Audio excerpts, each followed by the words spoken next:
വയനാട്ടിൽ പന്ത് തൊണ്ടയിൽ കുടുങ്ങി 2.5 വയസ്സുകാരൻ മരിച്ചു. ചെന്നലോട് സ്വദേശി മുഹമ്മദ് ബഷീറിൻ്റെ മകൻ മുഹമ്മദ് അബൂബക്കറാണ് മരിച്ചത്. സുർജിത്ത് അയ്യപ്പത്ത് വിവരങ്ങളുമായി ചേരുന്നു. Surjit, good morning. സുർജിത്ത്, എങ്ങനെയാണ് ഒരു പന്ത് തൊണ്ടയിൽ കുരുങ്ങുന്നത്? മനസ്സിലായില്ല.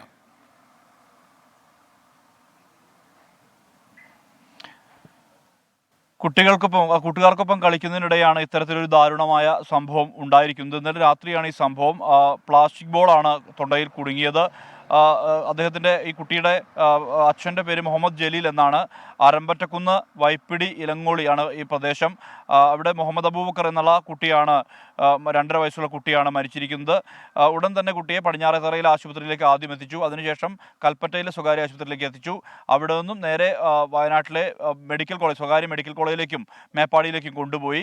പക്ഷേ ജീവൻ രക്ഷിക്കാൻ കഴിഞ്ഞില്ല എന്നുള്ളതാണ് യാഥാർത്ഥ്യം. എന്തായാലും വലിയ രീതിയിലുള്ള ഒരു ദുരന്തം തന്നെയാണ് സംഭവിച്ചിരിക്കുന്നത്. ഇന്നലെ രാത്രി 10 മണിയോടുകൂടിയാണ് ഇത്തരത്തിലൊരു സംഭവം ഉണ്ടായിരിക്കുന്നത്. SK. Okay, thank you Surjith Ayyapp. എന്തായാലും വലിയ സങ്കടമാണ്. കുട്ടികളിൽ കുറച്ചുകൂടി ശ്രദ്ധ മുതിർന്നവർക്ക് വേണം എന്ന് നമ്മളെ ബോധ്യപ്പെടുന്ന കാര്യമാണിത്.